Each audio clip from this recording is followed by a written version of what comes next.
তোমাকে আমি বারবার নিষেধ করেছিলাম তুমি একটি রাত পাশা খেলে কাটাবে। ওরে ওরে হত ছাড়ি পোড়া কপালি, তুই আমার ছেলেকে তুই বাঁচাতে পারলি না, তাই তোমাকে আমি এই সংসারে রাখবো না। তোমাকে আমি কঠিন না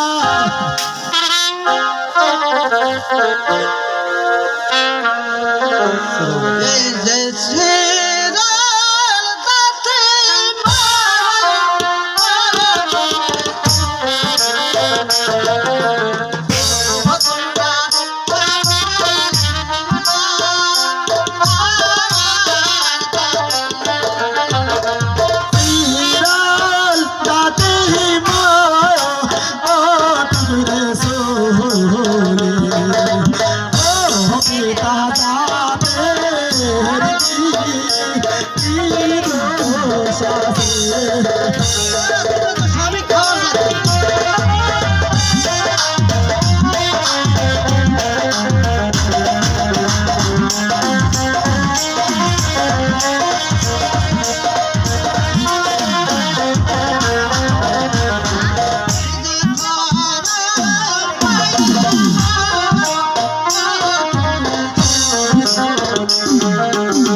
দেখো বাবা, জাতি ভেবে দিও না গালি, তাই বলছি আমার জাতের কি দোষ আছে?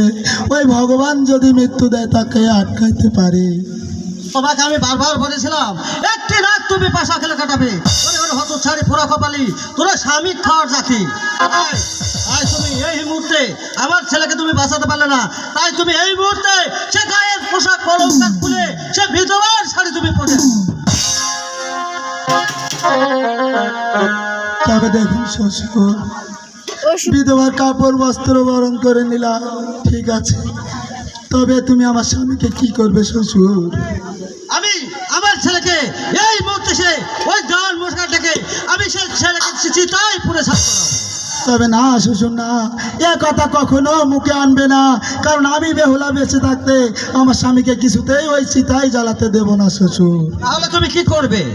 আমি আমার স্বামীকে নিয়ে যাবো সেই দেবপুরে, শুনেছি সাপে কাটা মরা নাকি ওই দেবপুরে নিয়ে গেলে জীবদান করে পাওয়া যায়, তাই আমি চাবো আমার স্বামীকে নিয়ে সেই দেবলাপুরীতে।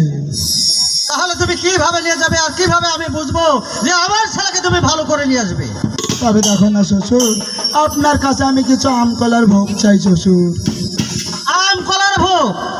পাতা কেটে খাবো আমরা দুই বুড়া বুড়ি? এক শরীফে কলা বেচবো দুই বুড়া বুড়ি, আর পাতা কেটে খাবো ভাত?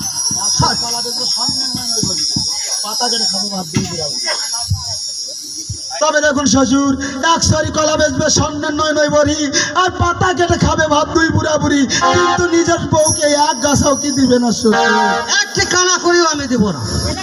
তবে ঠিক আছে, আপনি যদি না দেন তাহলে আমি আমার স্বামীকে জন্য নগরে নগরে ভিক্ষা করবো, তবু আমি আমার স্বামীকে সেই দেবলাপুরীতেই নিয়ে যাবো। আমার ছেলেকে তুমি ভালো করে নিয়ে আসবে। এই যে কিঞ্চিত ভিক্ষা দান গো নগরবাসী